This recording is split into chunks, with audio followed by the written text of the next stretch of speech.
We know that let it go is the mantra of the movie Frozen, and it's an idea that is easy to say but really, really hard to do. And it's especially tough to do when you're at the helm of a project or a business, right? So Susan Steinbrecher, executive coach, has some helpful tips on how to make this happen.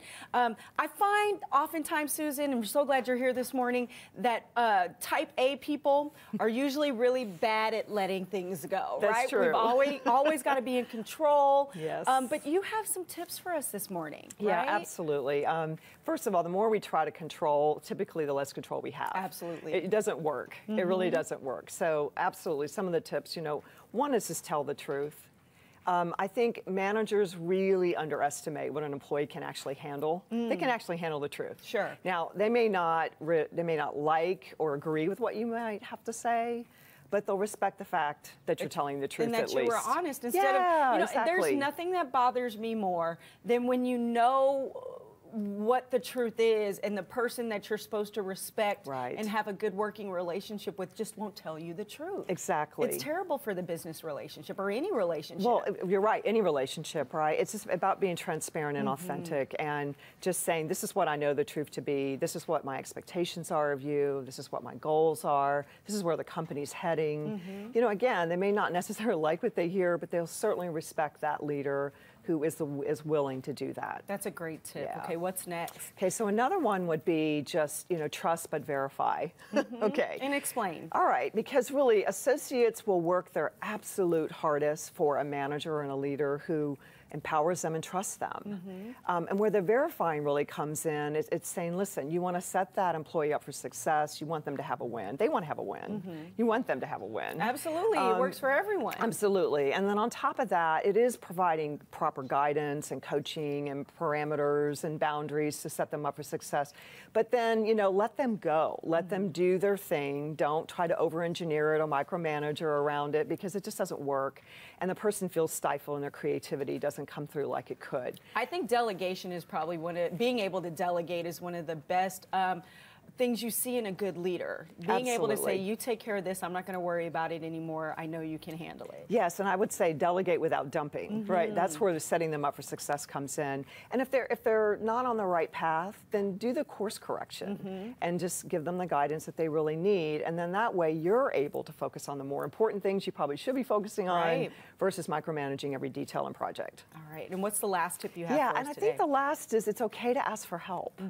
I think a lot of leaders feel like they have to have all the answers, but employees do not expect a leader to know everything. Right. They expect them to know certain things, obviously, but not everything. And right. In fact, I think it makes people more relatable. Yes. Yes. It kind of does, put you on the same level a little bit, I think. Yes, because I think employees look at that leader and say, wow, this person's real. They're showing a little bit of that vulnerability actually gains power. And I do a lot of executive coaching and focus on that with leaders because I think they think like, the power is in my position, by my title. But the truth is, yes, you have position power, but the real power is who you are and how you show up. That's the personal power. Right. And that vulnerability and showing that shows your realness, and that just, all that does is make that associate that much more engaged. And they buy in more, and what they want to actually help that leader be successful as a result. Absolutely. One of the things I've always seemed to respond to in working environments was having the leaders and the higher-ups in the company really respect the contribution that the employees were making to the company, that feeling valued, feeling like you're part of the team, and having that mutual respect with the leader or boss. Would you say that plays in all this? Absolutely. I mean, we're all in this together. Again, you may have a certain title and a certain position, but everybody knows that. The reality is there is no way a leader can pull it all off. Right. The business is way too complex. Without really tapping into all those resources that those associates provide. And that's what really makes things special. Everybody feels like they're in this together. And they're more engaged and therefore going to produce at their very highest level. I always think about those companies like Google, and they've got, there's a gym here. You go work out whenever you want to. Everything will be great. Right. Great tips right around the holiday season. A perfect time to let your employees know how much they're valued, right? Absolutely. Valued and cared about. Great tips. Thank you so much.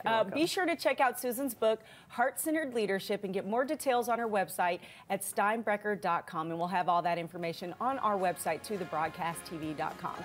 All right, up next, we have the perfect way to show your holiday spirit when it comes to supporting furry friends in need. It's details on Frisco Humane Society's Santa Claus and Paws 5K and Fun Run. Stay with us.